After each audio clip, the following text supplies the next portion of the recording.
Hello, good morning, and welcome to today's online NAHT course. Building Empathy, Understanding and Sustainable Thinking Through Human Stories and from Around the World. It's good to see we have colleagues here from all settings, and whether you're a member of NAHT or yet to join, we hope you enjoy today's session. Just a brief word from me just about housekeeping. We will be sharing course materials with you as soon as we're able to. Please do post comments in the chat, and please be aware that all participants can see these and the screen name you've chosen today. We will have a group poll at the end of the session, and please do check our website for details of our CPD courses and conferences and the exciting pathway events that are coming up. And now I'd like to introduce our speakers today. I'm delighted that we're working with Lufter with this very special course for NAHT, as Lufter is our valued partner, an award-winning digital learning platform which brings learning to life. Harriet has been a global education advocate for over 20 years as a teacher, researcher, consultant and education project leader.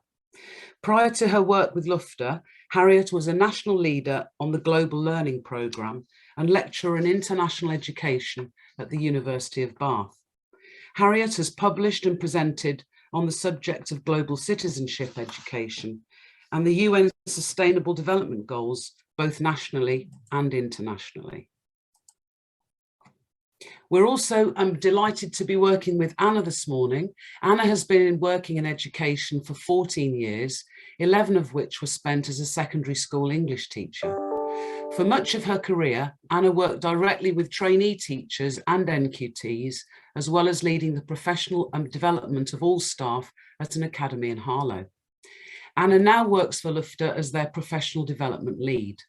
She's passionate about designing interactive teacher education opportunities that help teachers to develop their practice. Anna also has an avid interest in children's literature and feels strongly about students accessing a wide range of diverse stories. We're delighted to have our colleagues Harriet and Anna with us today, and I'm going to hand over now to Harriet to start our session. Thank you, Harriet. Hi, thank you, Fiona, and welcome everyone. It's really lovely that you're joining me. It's a lovely frosty morning here in Newbury.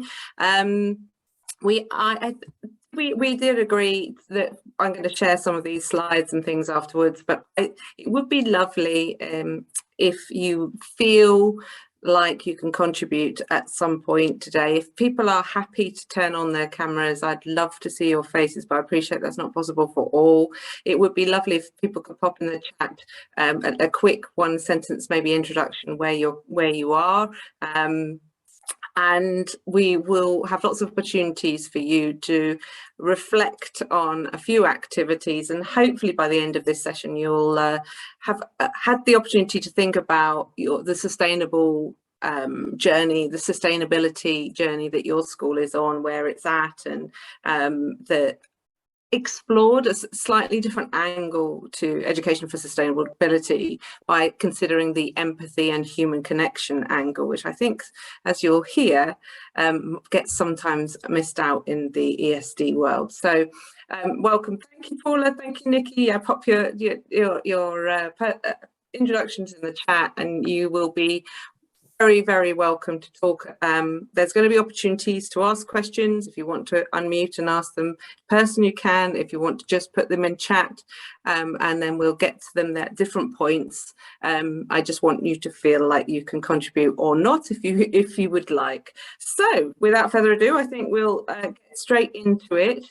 I'm Lufter's Head of Educational Research, and I have been working with them in lots of different capacities, I suppose. But my main role is looking at evidence and impact, and you will see some of the work we've been doing with teachers and other organisations in this presentation. So there's our title.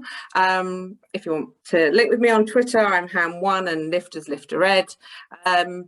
If you could possibly also pop in the chat whether or not you have heard of Lifter before. We'll get to that at some point. This is not all about Lifter in any shape or form, but if it would help me if you have just to get a bit of an understanding for those that are already familiar with our platform. Right, so starting with the context and where we're all at the moment.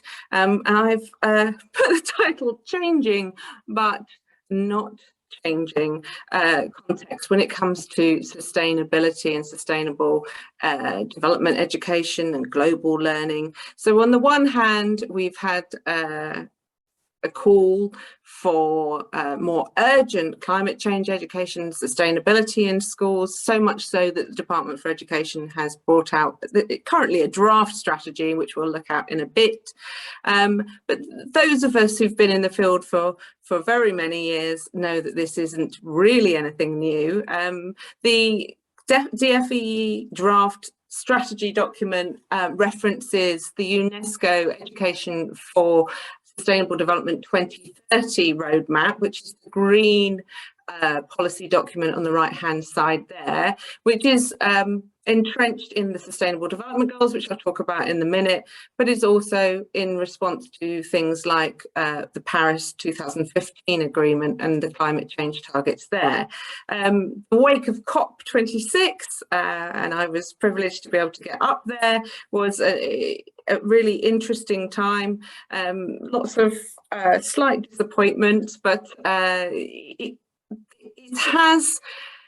the context has shifted. So whilst this thrust towards integrating sustainability in all different ways in education settings has been around for a long time, some people have used different terminology, and I'll talk about that in a minute. We have got lots of other things that are shifting at speed, from technology and technological innovation to, of course, the COVID context, and how in 1 year exams and that performance-oriented type pedagogy was disrupted in a major way, to the extent that we've had even research articles and things talking about how climate change and pandemic has spelt the end of international experiential learning, the international experiences, and so those looking at bringing those sorts of environments and experiences there into the classroom. Hopefully it's all going to still carry on in many ways, but with the use of technology, there are other ways also of bringing in these encounters. And there's been ongoing research about teachers and some leaders not feeling as confident as they would like to be in teaching some of these concepts. So the Sustainable Development Goals. I'm hoping some of you may be familiar at least with the image of that, but actually we find when we do our training, which is a very important part of supporting teachers using our platform, we find around about 80% of teachers haven't heard of the Sustainable Development Goals, and there's lots of reasons for that. If you look at the Department for Education strategy, there is no reference to them, and that could be a whole different session if you like. But we are one of the 193 signatories that signed up to a set of 17 goals in 2015 when they were launched, with the aim of reaching these by 2030. This is the nice marketing involved overview. Obviously they're much more complex than that. They are all profoundly interlinked, and each one has a set of targets and a set of indicators to measure progress and movement towards those. And there's some lovely resources out there for education settings, from a guide from Oxfam on integrating them, to lots of organic networks and movements, some that are specific to certain goals, but anyone that understands these goals that range from ending poverty and ending hunger to health and well-being and climate change know that they are all interlinked. You can't achieve one of them without the other. And they've been a fantastic framework for thinking about purpose and rethinking about curriculum, and I'll explain some of the ways in which that has worked. But specifically, we are located, or anyone working in the field or interested in the idea of sustainable development, of global citizenship education, or indeed cultural diversity, intercultural education, we are firmly located within Goal 4, which is about education for education specifically, and Target 7. So I'll just give you a minute to read that.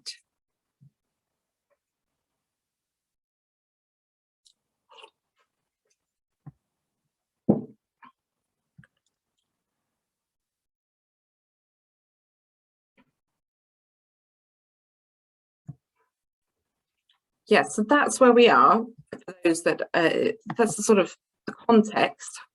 But I want to flag quite quickly, because I'm a sociologist at heart, that we're dealing with lots of different concepts, and they are interpreted sometimes in different ways. Who owns the umbrella term can sometimes be an interesting debate. You may have come across this in the early 2000s through the Global Dimension strategy, which was something that DFID, as was endorsed. The British Council's obviously been heavily involved in that language and global citizenship education.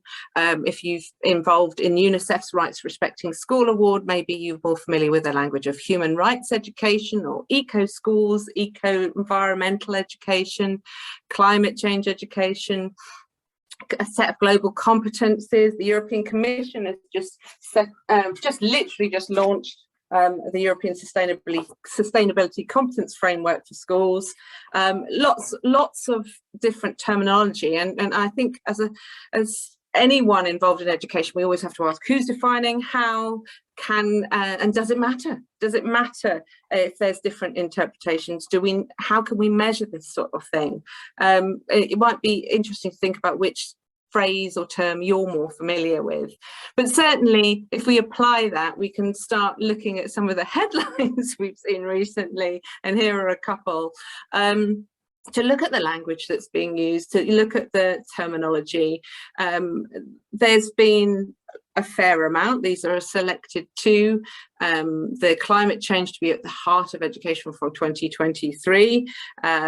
This was obviously talking about the DFE strategy, but those of us with memories will recall multiple different ESD and global citizenship and global learning strategies over the many, many years I've been involved. My PhD donkeys years ago was looking at the history of the movement for global learning, for example, in which lots of NGOs and development education centres are involved. And you can trace it back to, say, 1939, when we've got the Council for Education and World Citizenship, this sort of movement towards getting this wider and global lens.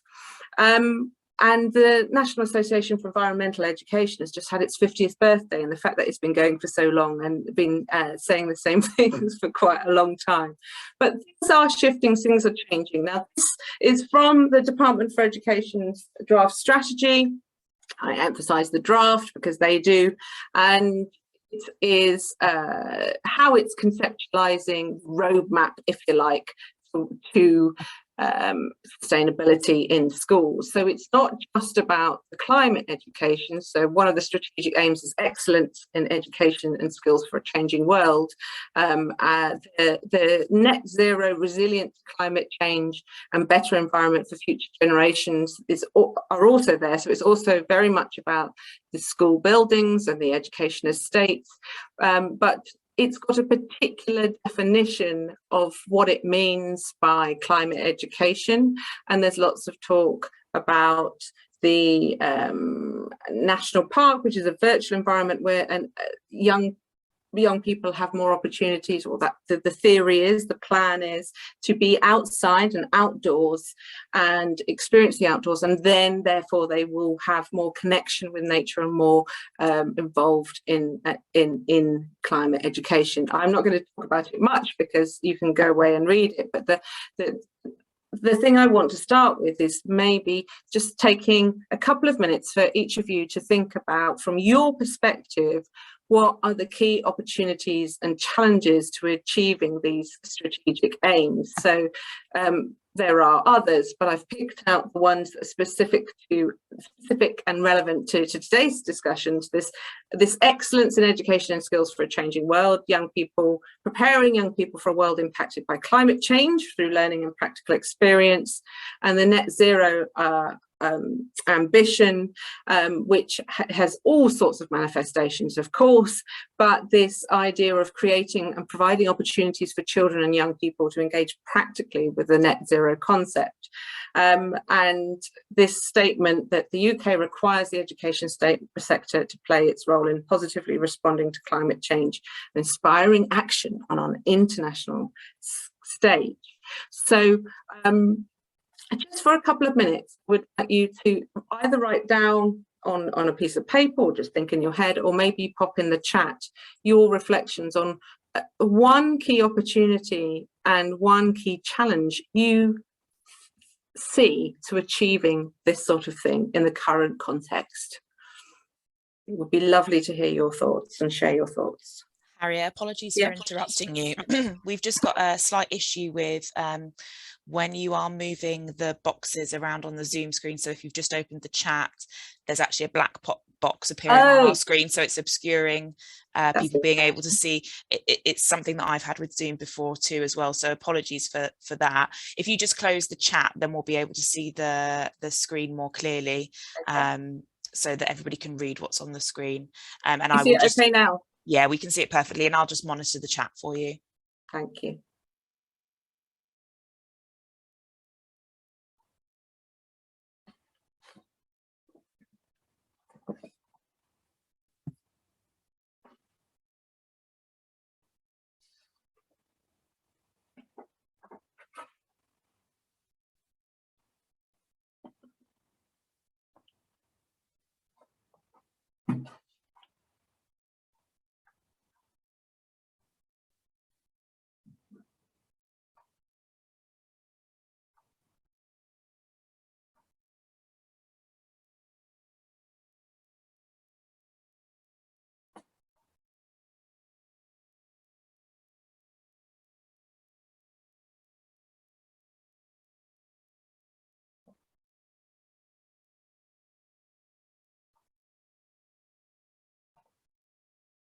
Paul has started us off, Harriet, by saying opportunities come from the fact that the climate change agenda is big in the minds of all now. Yeah, absolutely.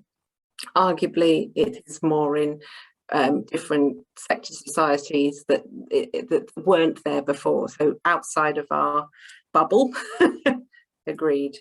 And that argument has been particularly applied to younger audiences, and not just in their minds, in how they're engaging and how they're involved and got opportunities to be involved. Great point, Paula.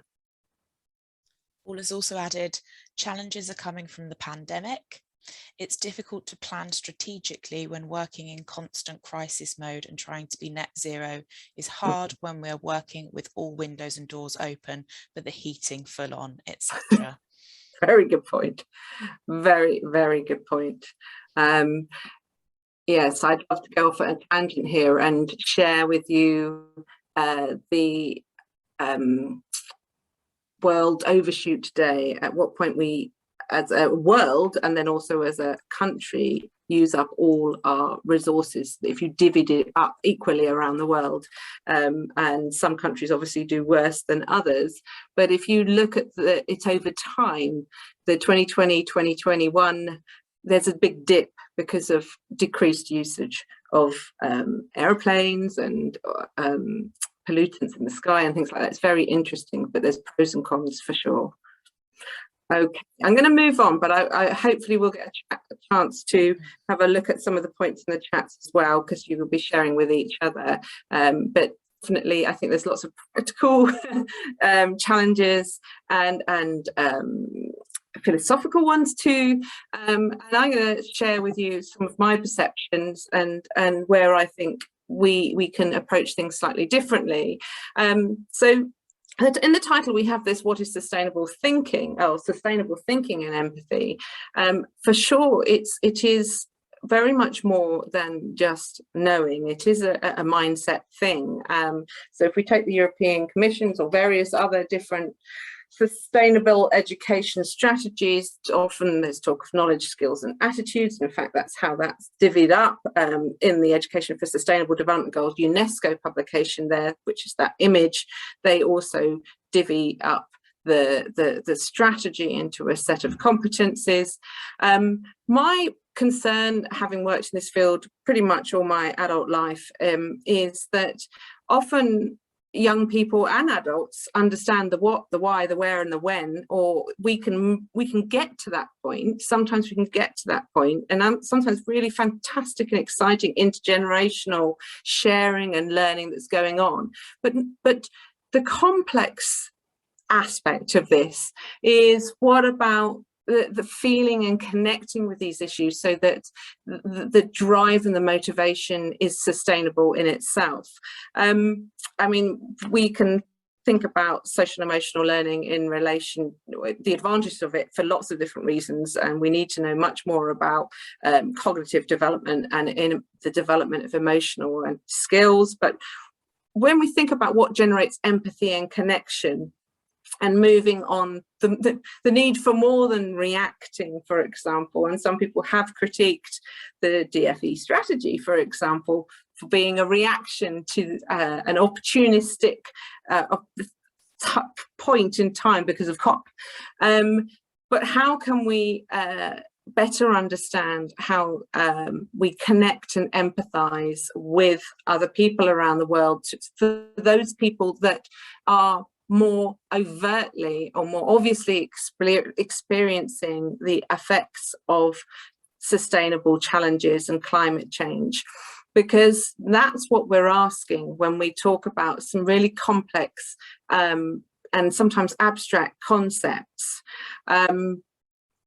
In a lot of our lesson plans, and one of the ones I'll show you in a minute, we use some quotations as provocations to get people thinking and help them navigate the sort of feeling journey that they go on to as they explore these issues in more depth through a human lens, because it's telling stories, and as I'll illustrate, that link to some of these sustainability challenges. This quote up here: "No one will protect what they don't care about. No one will care about what they have never experienced." Anyone want to hazard a guess? I know you're not allowed. Who said this? What famous figure may have said this? If anyone knows, pop it in there. But it's a really interesting quote to get young people thinking about, and teachers and educators thinking about the connection between knowing what needs to be done, or knowing there's an issue and feeling the need to change behavior in order to move towards that bridge. So how are we bridging that empathy, experience, connection? And I feel very much we forget the human connection angle at our peril. So if the plan is to incorporate a sustainability mindset through putting young people outside more, that's fantastic, but what is going to have to accompany that to move beyond the abstract and to see the human dimension too? So in Lifter, then very quickly, for those who don't know, we're an immersive storytelling platform where we have multiple story worlds, and story worlds is this lovely concept of an immersive environment where you both hear and see the setting of someone's life in this immersive way. And it's best illustrated, and I'm obviously going to illustrate it in a minute. And we have a combination. We are made up of the expertise of filmmakers and documentary filmmakers in particular, technological brilliant whiz people, professionals, and then a few of us educationalists, and we work together to create this set of story worlds. Very quickly, for those that aren't so familiar with the world of ILE, immersive learning environment is the situation that helps people, adults and young people, be immersed or engaged in a learning experience. And some people immediately think of VR. we have used VR, we can use VR, but we find most schools don't have that sort of hardware. So we work with computers and all different other forms, but it's all about creating immersive digital storytelling. And so those relationships are often parasocial, whereby you meet someone else, but you don't necessarily interact with them, but you interact with them through a pedagogy and through a learning experience. Here are some of the people that we get to meet from all around the world. Human beings just living their lives, totally authentic, no particular agenda. We've got Tony down the bottom who restores phone boxes. We've got Argentina on the bottom right. We've got San Francisco, top left. Top right, we've got Beekeeper in Berlin. In the middle, we've got Kuchin in Hong Kong, Flora in the Peruvian Amazon, Afghanistan on the right. The key thing is we have these different experiences where you meet. So I'm going to just stop sharing here, and I'm going to show you the platform, and I'll just show you something else and have a quick look. Oh, this guess is still going on the quote. I'll keep guessing. We've got another one in a minute. Right, so let's take you to Lifter. So here, I'm going to turn on the sound. Can you hear the sound okay, Anna? Yep, sounds Well, good. Okay, but obviously I'm going to share them separately. But I just want to quickly, this is Lifter. This is some of our pins. The blue ones are purple ones are a series of story worlds, and the green ones are single story worlds. And just to illustrate, because we're going to kick off with one in the UK, and then later we'll be going to Guatemala. We zoom in and we find ourselves on the top of a cliff in Cornwall. And after a while, this will spin round, and this is a whole 360 experience. The yellow pop-ups there are rich media articles that give a little bit of further information about the context, about the topic or theme that you're going to look at. Blue round circles are transporters into another part of the story. So here is a gentleman called Rob, who we're going to meet in a minute, and he is on a beach. We often start by saying, what do you think he's doing on this beach? What do you think this story might be about? When you start clicking on some of the yellow articles, people get a little bit of a hint. Plastic ever go away? Ocean plastic. We go back up to the beach. There's another space that we're going to see in the film. Not the oh, it's that one there. Where we get into Rob's home, and a lot of our stories do actually start in the person's home or in a comfortable environment. Sometimes they're with some of the children in their bedrooms, and set that scene. And I'll talk a little bit later, but the sitting with the sounds and the visuals first before the film is really important. So I'm just going to stop a minute because I'm going to show the film that would be the red film icon on there. Just check that there's everyone here, and you could hear the sound okay, couldn't you? Because this is sound and visuals were all good, Harriet. Wonderful. So I'm going to go into the video and I'm going to share a story. Now, I'm going to share Rob's film, but I would like you to think about two things when you watch this. I'd like you to think about how young people, now maybe it would be your students, what they would remember from watching that film. What would stand out for them? What might they pick out about that film? And I think any other reflections are welcome, but I want you to try and imagine seeing that from the perspective of some of the students that you work with, and how maybe a teacher could use this film in the classroom. And then I'm going to share some illustrations. Okay, so we're going to go to Rob. There we go.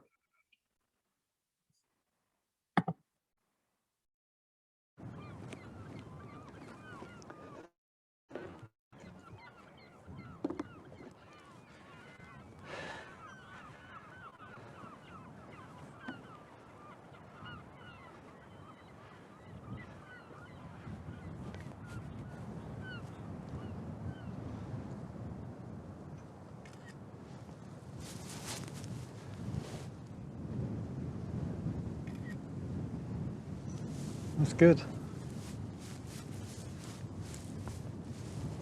He looks like it's meant to be here. It's great, especially as he was born out of the rubbish on that beach. The bay behind.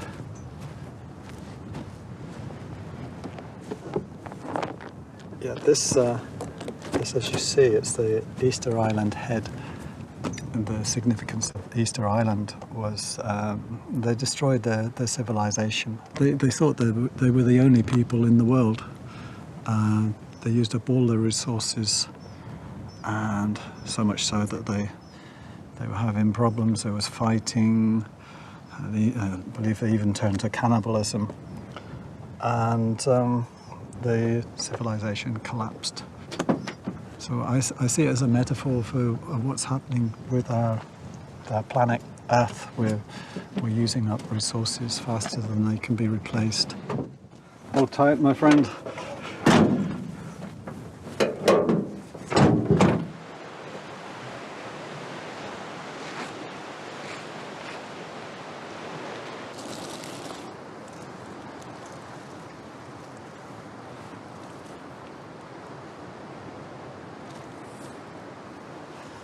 This is like a treasure trove for me here, because I know that this has come up from the bottom of the sea. It's been pushed up with all the seaweed, so that there's things here that haven't seen the light of day for decades sometimes.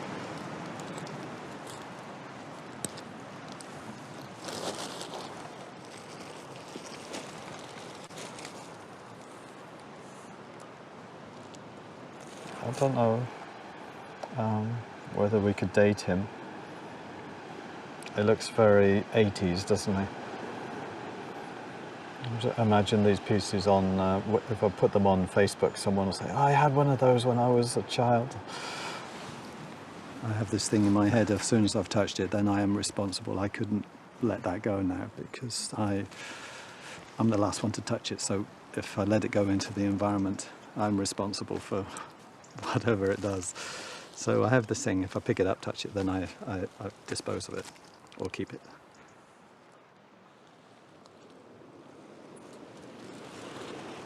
The reason I beach clean is to get the plastic out of the marine environment, so that it doesn't harm the wildlife. That's my main concern. As part of the beach cleaning process, I do end up beach combing. I do like the things I call treasure. They may be plastic items from a long time ago. They sort of tell a story about things that are lost from a long time ago, and maybe different countries. I have a little collection of shoes that I can show you from different parts of the world. And that one's made in UK, so it was probably left on a beach here. That's just got the Euro size, so that probably has come over the channel from France. This one I thought was interesting. It says made in Brazil, so it's come across the Atlantic. In fact, I hadn't looked. You might find they're predominantly right-handed. There's an old story about a container, a load of Nike trainers that were lost at sea, and the left-hand shoes went one way and the right-hand shoes went the other. So maybe the ocean is working on the left-hand, right-handed shoe theory.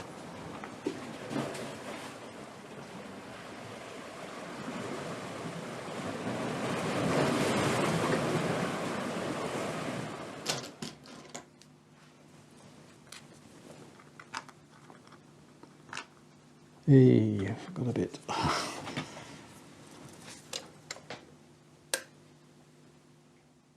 When I was collecting all this litter off the beach, the plastic litter, and sorting it, just to see what was there, sieving it down and getting right down to the small pieces, I kept noticing a lot of these fragments with a part of a logo on them. and that suddenly dawned on me, there's so many from this one company. I thought I needed to say something about this, so I felt the best way really to link it with the company is to use their logo, perhaps put it on the internet, and hopefully it'll have a big response and get back to the manufacturer, and then they'll see the impact that their product is having on the environment, and make steps to reduce the amount of plastic that they use. That's my hope with this piece.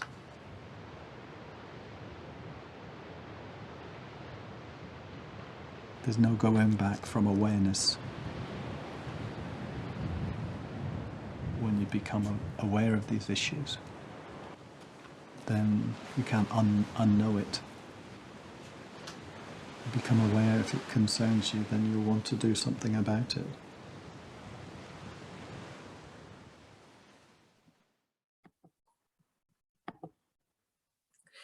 There we go.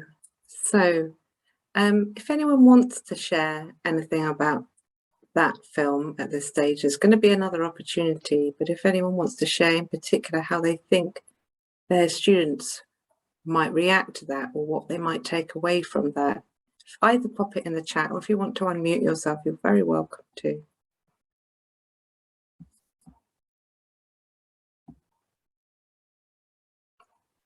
I see a bit of discussion about where that is. Yeah, I go camping with my kids very near there, so I'm familiar with it too. It's a beautiful part of the world, and we were very fortunate to meet Rob not that long ago, who told us about actually, like a bit like some of our other story worlds, we did a bit of a film with him on following up with where he is now and what his reflections are and how this is being used in classrooms, and he was very excited by that.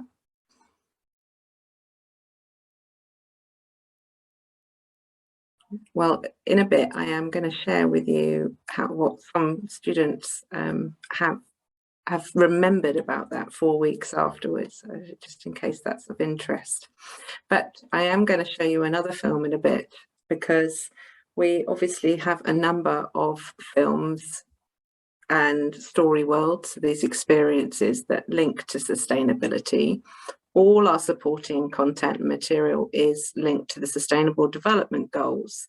And some of the stories and films are more overtly linked to those than others. Some of them are particularly good for bringing in diversity and intercultural understanding into the classroom, which I think is a vital part of sustainability education, in fact, because you need to have that multiple perspective understanding, and the more people you meet around the world, the more you're going to have that, as long as it's done in a meaningful way, of course. So I'm just going to share a couple of other things, and then we're going to watch another film. But feel free to add anything to the chat, and there'll be another opportunity to reflect in a moment. Where has that gone to there? Where did we get to there?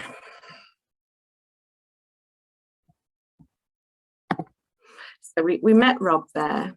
I wanted to have a quick word on on the pedagogy we support. So this is an example of a pop-up question that is from our quest tracker function, because we have lesson plans, multiple lesson plans that support all of the story worlds for different age groups, different themes and different curricular areas. And I'll illustrate that in person by showing you the site in a minute if I can.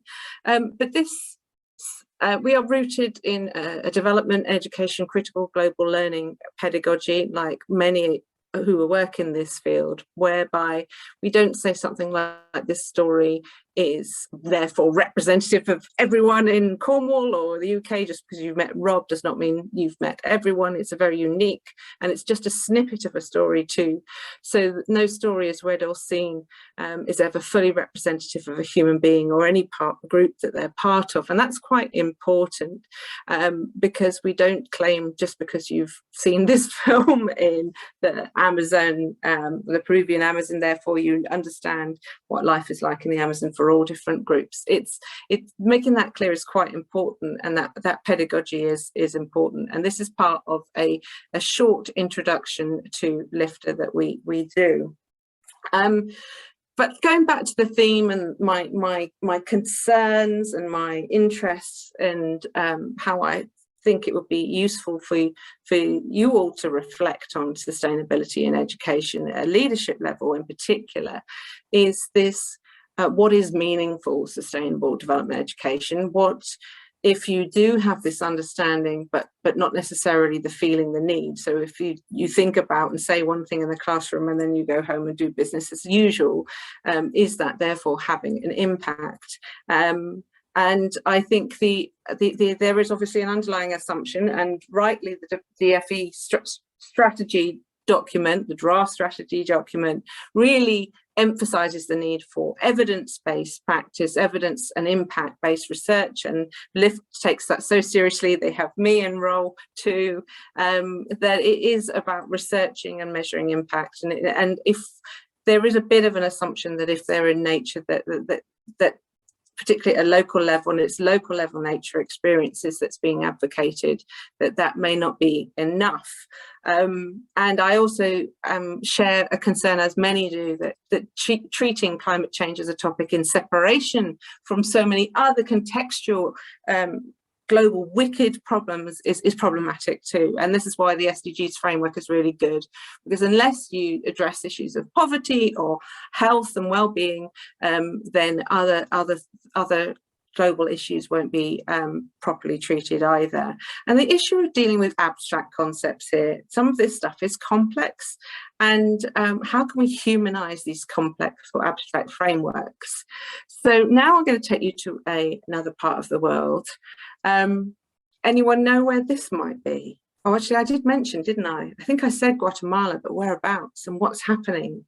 In fact, what I'd like you to do when you watch this film, and I'm going to go straight into the film, I'm not going to show you around the story world first, unless I've got time at the end, is what sustainability related questions do you have at the end of this film? I'm also sharing this film because it's one of our new ones, and I'm aware that maybe two of you may have seen that Rob's story well before if you've used LIFTA. This is one of our brand new ones, only just out, and you'll see it's very timely because it's linked to the impact of Hurricane Eta and Isa in the Central America, Iota, sorry, and Eta in November in 2020. And we take you to a part of Guatemala that's very, very remote, and it's really interesting. So thinking about what sustainability related questions do you have as a result of watching this film? So I'm going to stop sharing and go into watching the film directly, unless anyone has any questions at this point.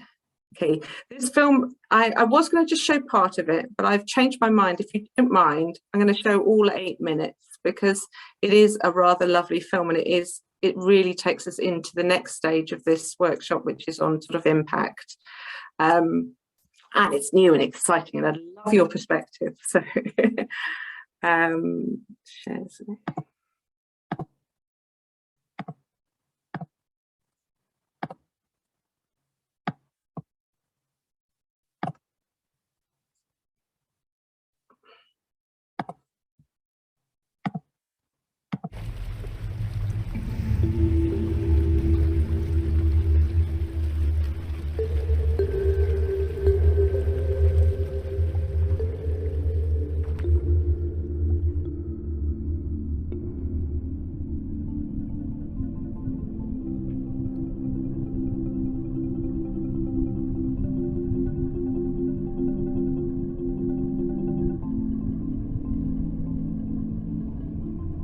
Fuerte, llovió como unos 7 días seguidos.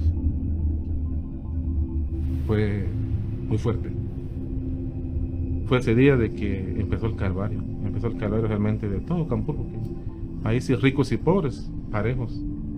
Soñamos como que 2 meses soñamos en una pesadilla que nos costó salir.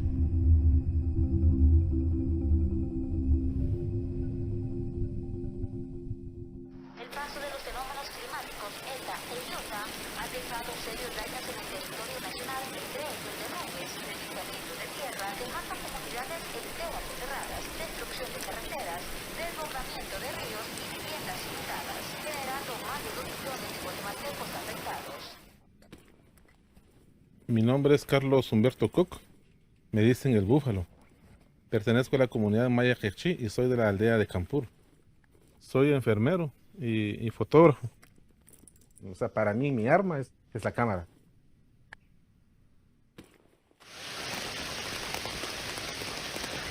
Buenos días amigos, vecinos de Campur. Quisimos hacer este en vivo para pues, que los amigos que dejaron familia por acá. Vamos a ingresar en nuestras instalaciones del Centro de Salud. Prácticamente estamos rodeados de agua. Si se dan cuenta amigos, hay demasiada basura, acumulación de basura en todos lados. Todo lo que ustedes ven por allá es una basura. La cantidad de agua que está flotando acá es una cascada completa. Buenos días, bueno, estimados vecinos de Campur. Miren cómo amanecimos el día de hoy. Es bastante lamentable lo que está pasando acá. Se necesita apoyo así de urgencia, ya sea por aire o no sé cómo lo pudieran hacer.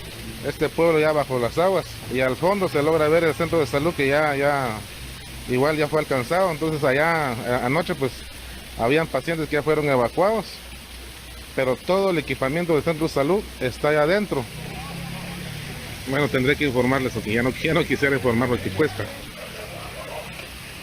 describir esto amigos. A veces cuesta sacar las palabras. Se nos hace un nudo por acá en la garganta, señores. Cuesta. El centro de salud que ya calculo yo que ya rebasó los 2 metros o 3 metros, porque es bastante alto el techo. Aquí de esta parte también ya está muy cerca, ya está muy cerca, señores, el agua por acá.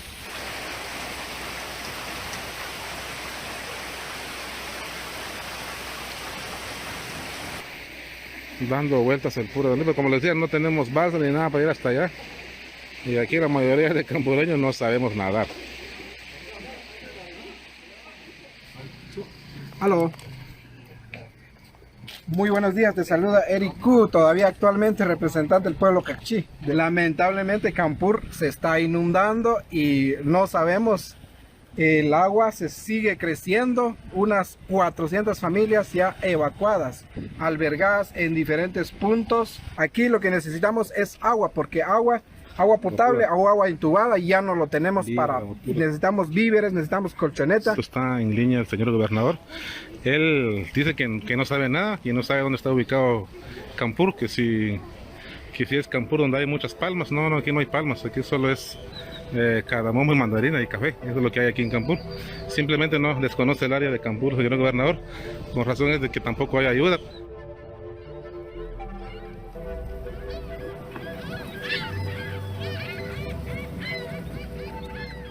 Y totalmente Campur, todas sus carreteras dentro del casco urbano ya no hay acceso en ningún lado. Y más adelante en Chitaña hay otra laguna que se está formando, y en San Vicente está inundado, Chiacté está inundado, y en Cesajal Carchá totalmente inundado, y la ruta nacional 5 como en 5 puntos está derrumbado.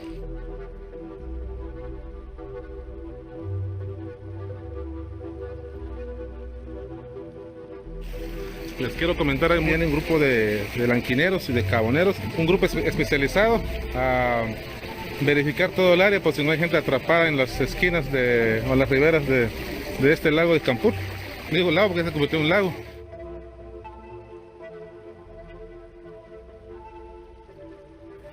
¡Hey, Tito! ¿Él los puede acompañar? Al ver que tu mismo pueblo te salva, eso se arma, digamos, se siente como hermandad entre nosotros mismos. Aquí ya no hubo divisionismo, ya no hubo religiones, simplemente ayuda. Y eso es cabal lo que dice el dicho, eso el pueblo salva al pueblo, y eso fue el ejemplo que se vio en Campur.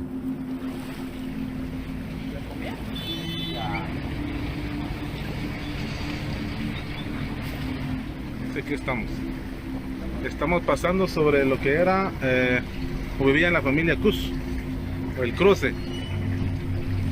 Se dan cuenta, pues el nivel del agua ha llegado hasta este punto. Es enorme esto, amigos, es impresionante el nivel. Encima del mercado. Estamos recorriendo el mercado central de Campún.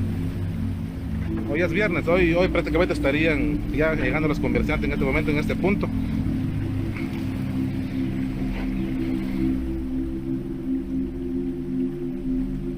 Ahora ya no se respeta la naturaleza como se hacía antes. La gente tira su basura, los gobiernos no les interesa el medio ambiente. Las fábricas contaminan el aire, el agua. Las represas hidroeléctricas cierran los ríos causando inundaciones en pueblos como Campur y otras comunidades.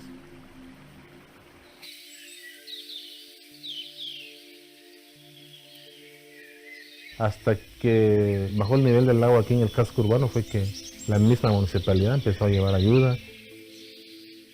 Después de 3 meses logramos regresar a nuestras casas. Todo estaba perdido, nuestras cosas, el maíz, todo. Pero con la ayuda de toda la comunidad logramos salir de esto. Todo el pueblo se levantó, todos limpiamos la comunidad, las calles, regresaron a hacer calles. Todo se limpió, menos el centro de salud. El gobierno pues no ha querido reabrir el centro de salud y hay tanta necesidad de la misma comunidad.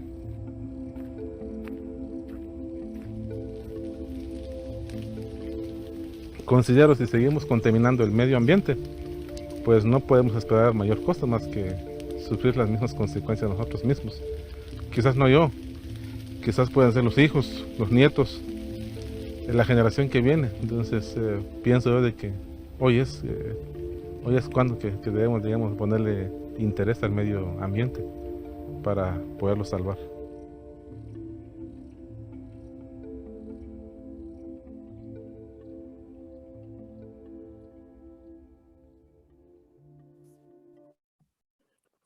Right, so there we go. So this is Kampar, and the context being that climate change is exacerbating extreme weather in Central America and many other parts. And wonder if anyone's feeling brave enough to share what sort of questions came into their mind as a result of watching that. So you might want to just take a minute to think first. What questions did you have?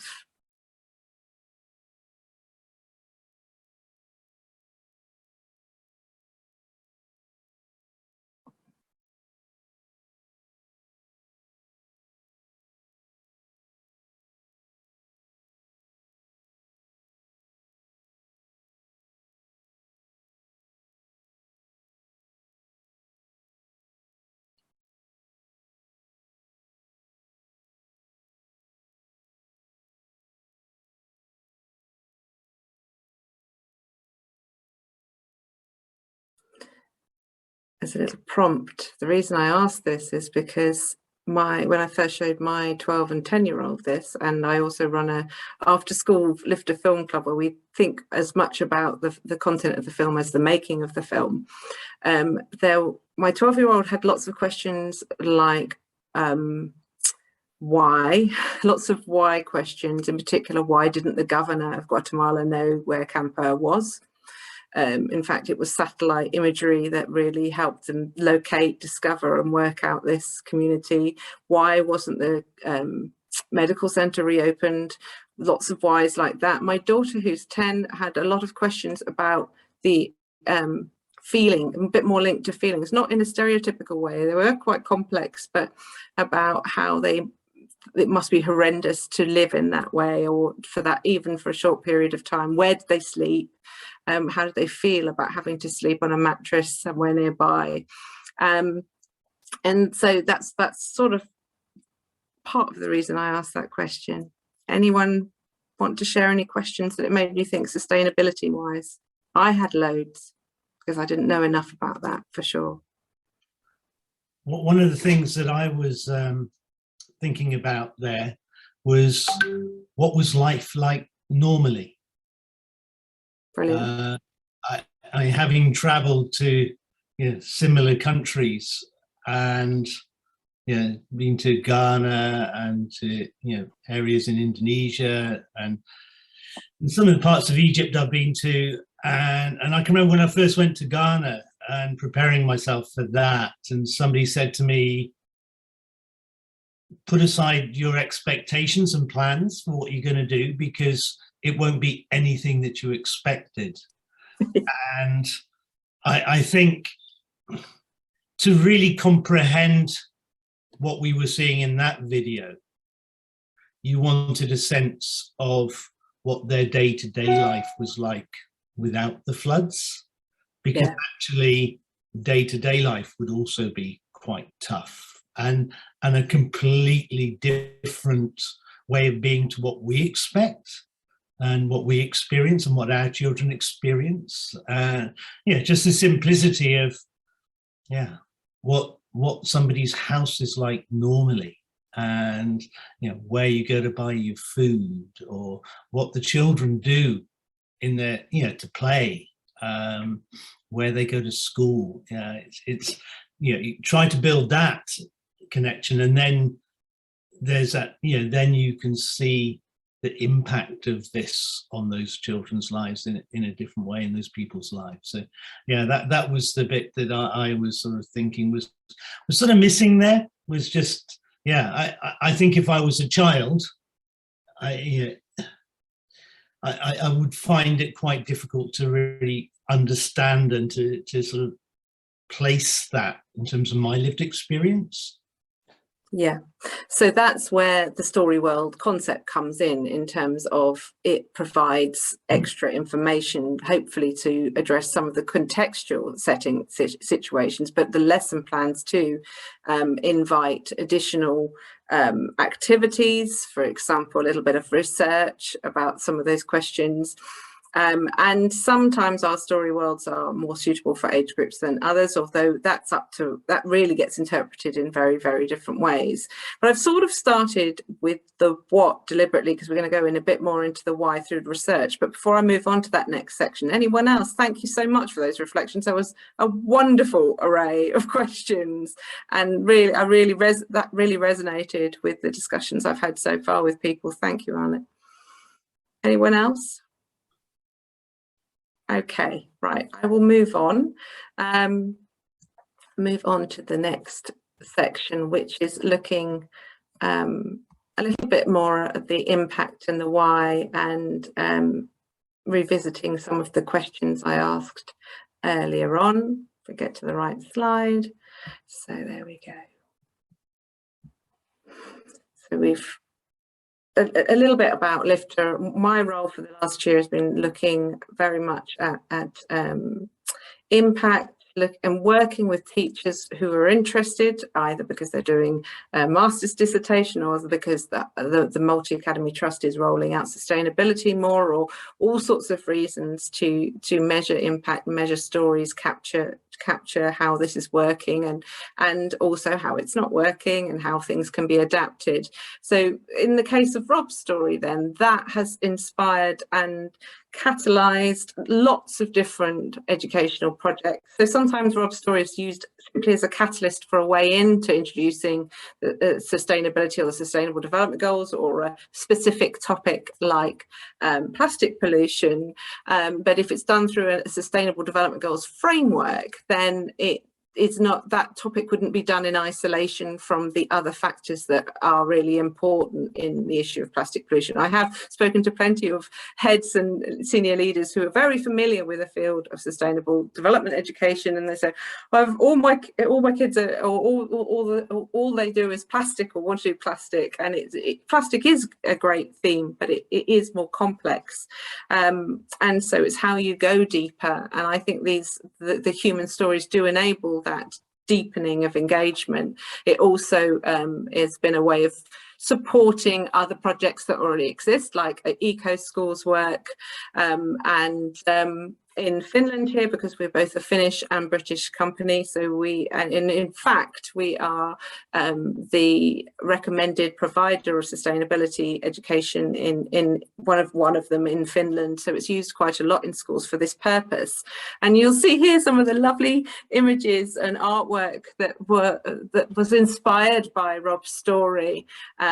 Created out of plastic to raise awareness. So the children here did a massive litter pick from the community and then went back and created the artwork to raise awareness.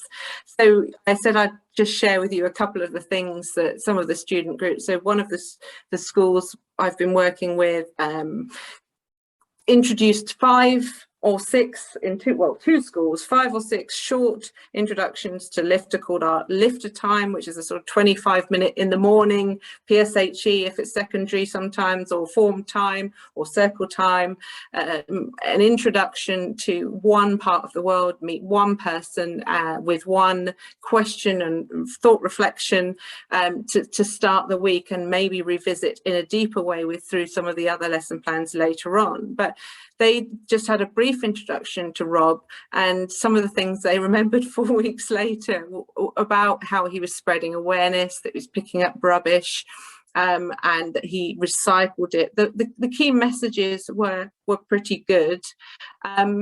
A different way of looking at recycling and reusing plastic is if we go to our story world in Argentina, where we meet Andrea, who lives by and works on a plastic, a recycling dump, I guess, for want of a better word, and she does these amazing things with engaging and working with the community to recycle the waste there, and raise awareness. And I've got schools also who've used some of our story worlds. We've got a lovely story world in the Philippines where the warden is we follow her and how she's protecting the life of the Philippine eagle, that is very rare in that community, and what she does. So biodiversity and the interrelationship between biodiversity, you'll notice I've got the Sustainable Development Goals at the bottom there, because it touches on good health and well-being, life on land, economic growth. And in fact, some schools have found that the Sustainable Development Goals are such a great framework for bringing in a range of real world learning topics and themes that they've mapped them against the curriculum. If I must get the name of this for you, this is from the head teacher at North Worcester Primary, and she has been mapping them against and with, and to support the pre-existing curriculum and develop and deepen it. That would be another session possibly, but here's how we've been working with her. She's recognised what parts of the SDG 5, for example, she would like to focus on with her students and in different ways across the school, and she has a group of teachers she's working with. And then we've identified the story worlds that we think would deepen or explore that topic in a different way, and the resources we can support that. So for example, our community in Ara'amba is particularly good for talking and exploring the idea of gender equality, and gender equality is a very important part of sustainability. So this is where I'm just going to pause a little moment and ask you all to reflect on sustainability in your school, where you're at in your sustainability journey. Are you sort of at the beginning, would you say, developing, embedding? Are you an expert and you've been doing this for some time? And just to think at 2 different angles, maybe what local stories could support sustainability projects in your school, and what global links do you have that could support a global perspective? And if you want, how is impact being measured, what works, what doesn't? I wanted you to just choose 1 or 2 of those that excited you, and just reflect on a minute or 2. And again, if anyone wants to share anything in the chat, you're very welcome to. If you just want to keep this for your own reflections at this point, please do. As I say, I think a lot of you may end up with a set of questions as opposed to a set of strategies or answers here, but I can certainly point you in the way of strategies and answers as well. So just a couple of minutes to reflect on whichever of those stands out or interests you, maybe as what the first would be a good place to start, and then maybe one of the others. Harriet, whilst people are thinking, I'd just love to pick up on a point that Ifat put in the chat earlier on. So they said that from a practical point, it would be helpful if the DFE would authorise an extra inset day for schools to provide inset, review and curriculum, etc. So I just wanted to highlight that, because I think that's quite a useful point at this point in the presentation. Brilliant, great point. There's lots of ways of feeding back on that document, actually.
Okay, I'm just going to stop sharing, see if anyone wants to share anything about what's going on in their school.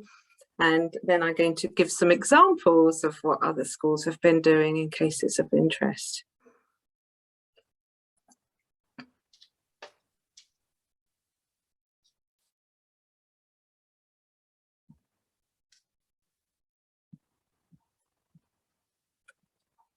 And actually, whilst just taking a little pause, I mentioned the Oxfam's SDGs guide for teachers that's got some case studies in it, and also David Dixon is going to be doing another sustainability session, I think, with NAHT in October, and he has a book on leadership and sustainability which I think is worth exploring, so I'll put those two links there. Oh yes, with Empathy Week, definitely, 100%. Linking empathy and social action. Thank you, Paula. Yeah, I'm going to be talking more about empathy in a moment.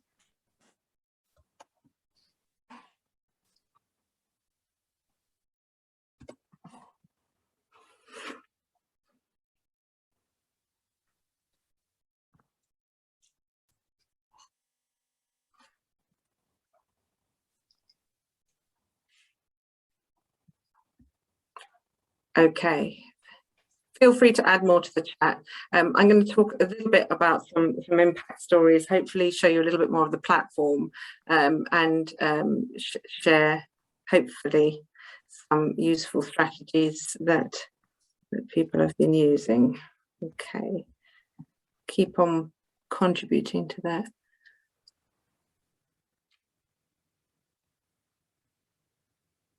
Oh, okay, thank you. On the local action group, working with local action group. Yes, there's lots of organisations, NGOs and projects, organic, teacher-led projects, student-led projects. There's so much out there, it's fantastic.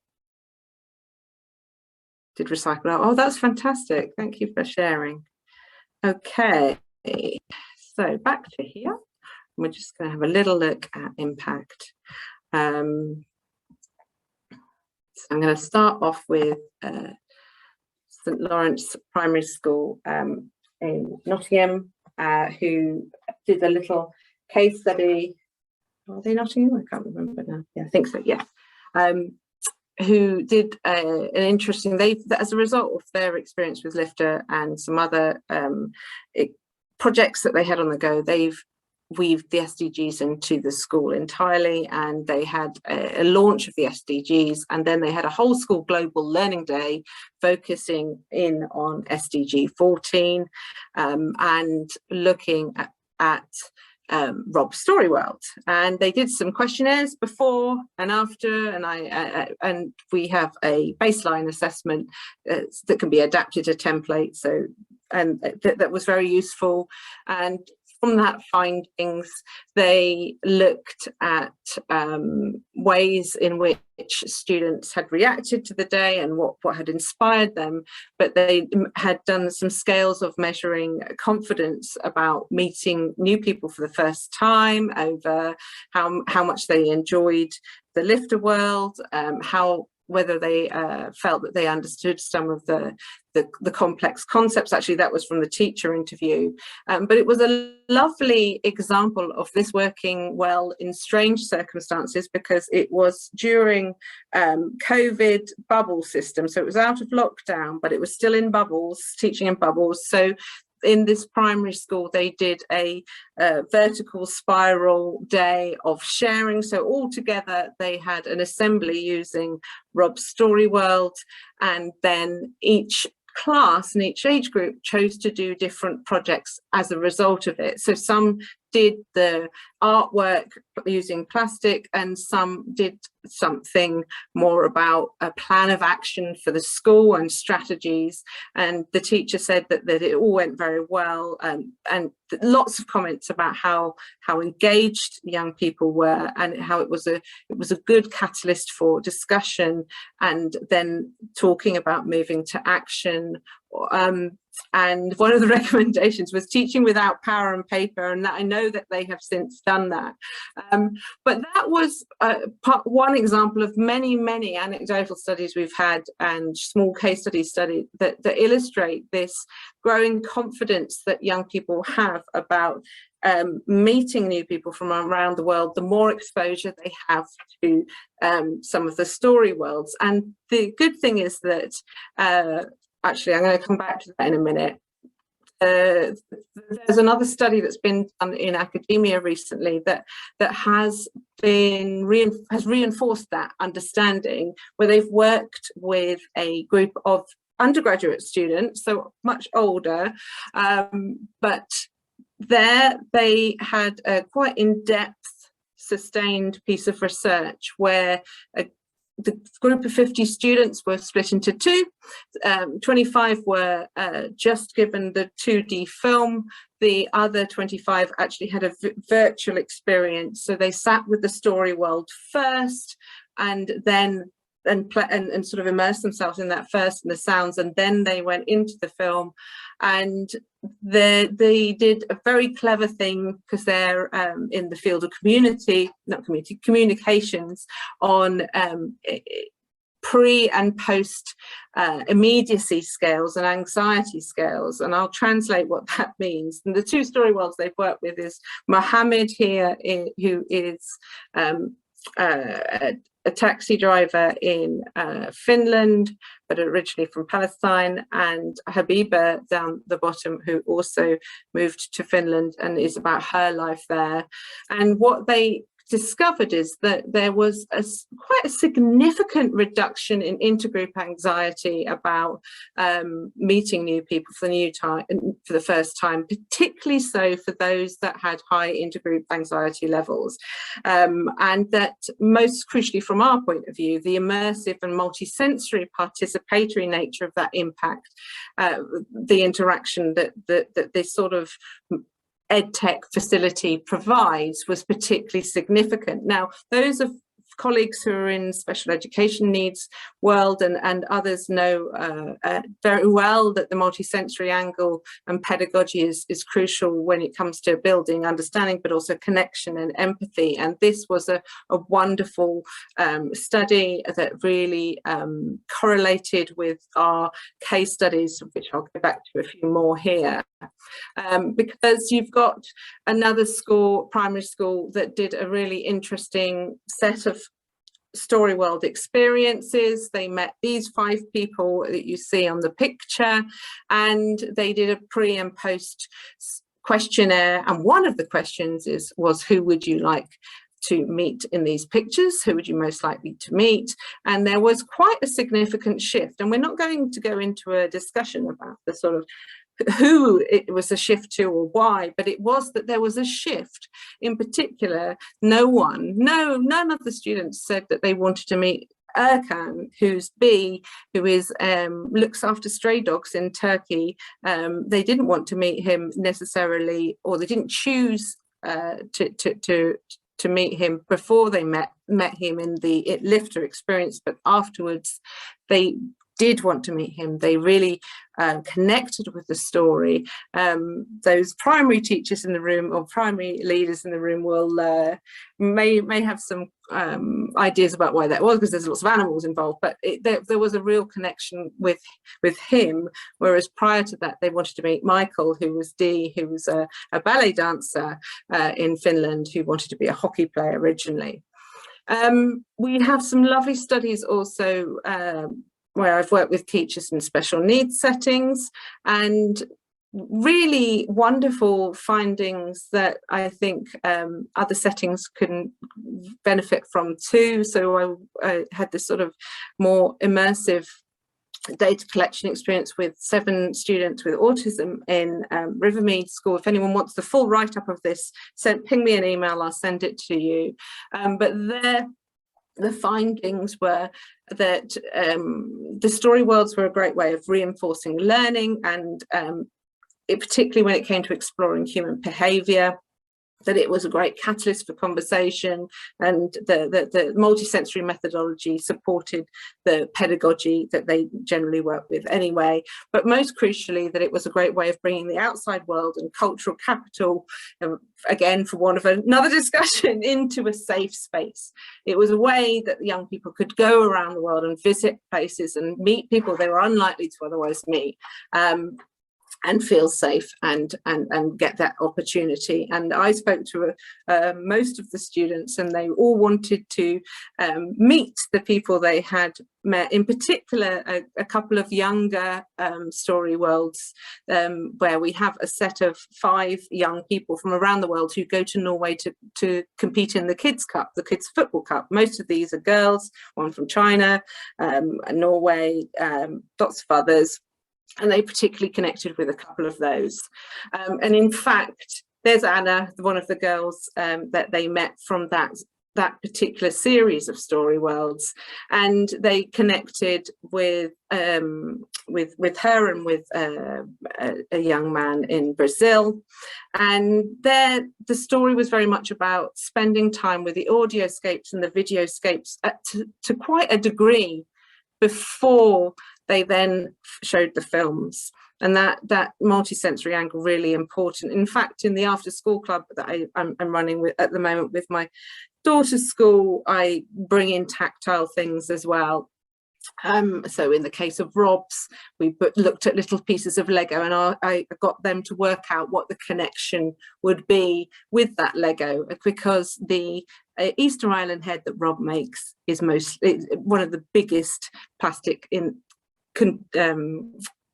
pieces in that. It's originally made from a massive piece of polystyrene he found on the beach, but a lot of the pieces are little tiny pieces of Lego, and that's partly because there was a big Lego spillage, I found out, in 1997, and they're still finding Lego as a result. Anyway, I've mentioned the University of Tampere study, but what's the relevance from a sustainable development and global learning point of view, and for us, it is that the immersiveness and the audiovisual materials add value, that they're particularly beneficial for any students who have a high level of intergroup anxiety or don't have much experience or opportunity to interact with different people around the world. It's particularly relevant for them.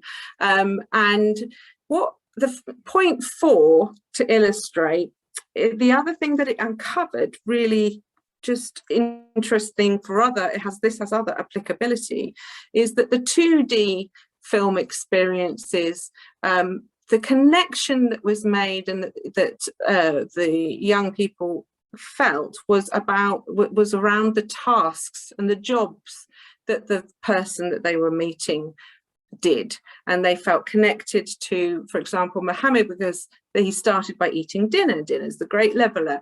Or he talked about parenting, he talked about a job. There was a connection to the task. When it came to the 360 or the 3D experience, the multisensory experience, the connection was a little bit more around attitudes.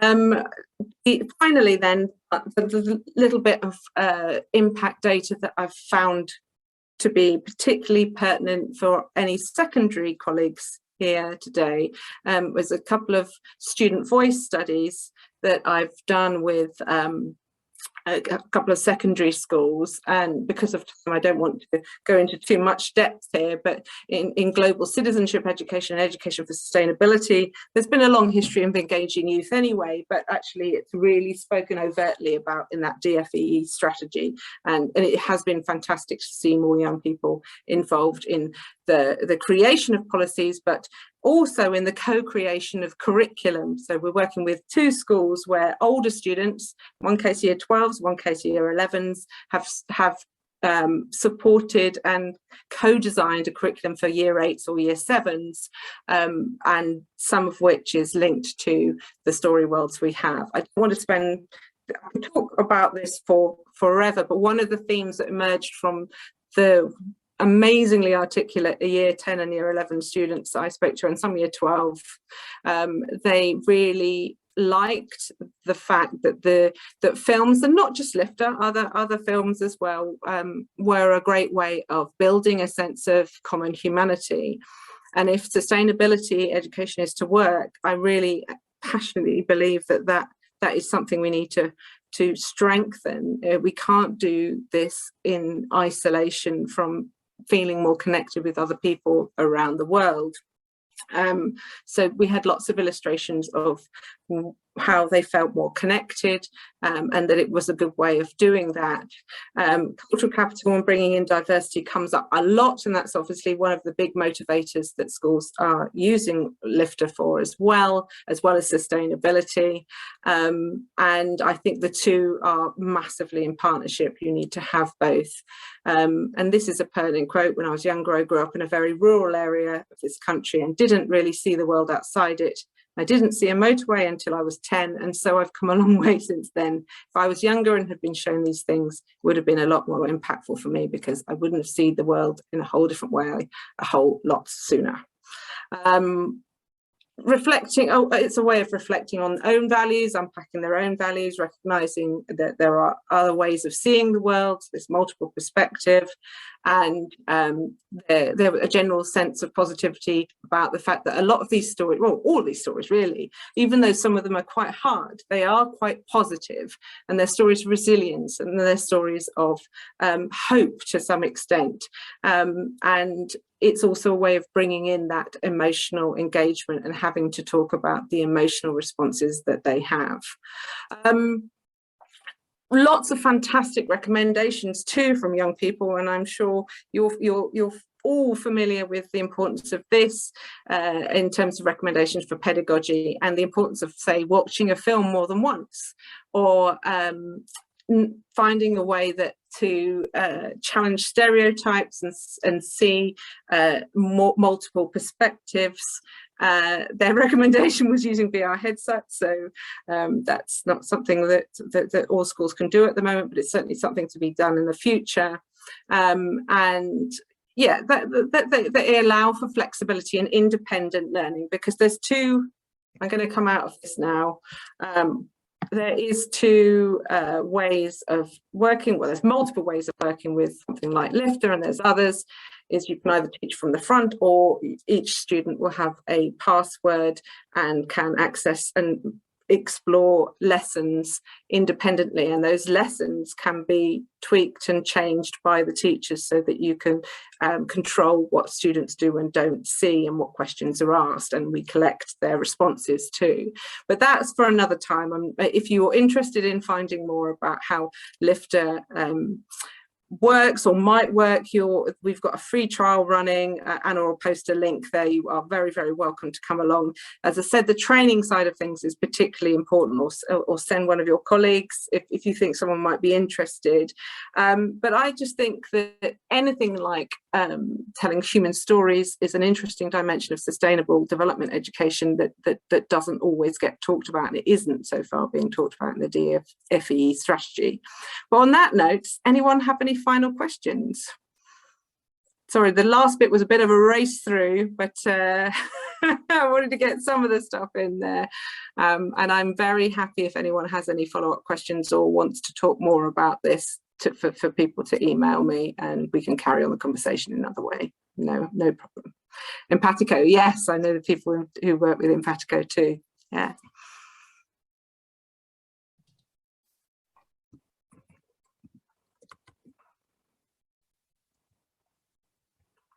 Okay, no other questions? Okay, I think time's up. I hope that was interesting and useful, and it was really lovely to see you all. And I hand over to you, Fiona. Thank you, Harriet, and thank you very much to you and Anna for a really wonderfully engaging and uplifting session today.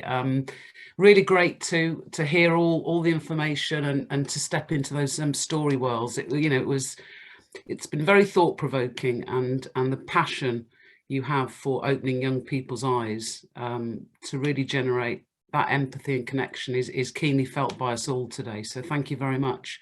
And I think of Rob's words from his story world. There's no going back from awareness. And if it concerns you, you'll want to do something about it. I hope I captured that right, but that's the one that's resonated with me probably the most. And clearly, the more people that our young people can meet around the world, and the more they'll learn. So you've introduced us to a lovely mix of wonder, but's been sort of steeped in reality, and the opportunities really for our school leaders to reflect on their sustainability journey has been very valuable. And I think you've left us with a very warm glow on this Friday morning. So thank you very much to everybody for joining. Really great to see you all. And thank you to Harriet and Anna and to Lifter. And we'll see you all again very soon. Take care. Bye-bye. Take care. Thank you, everyone, for coming. Thank you.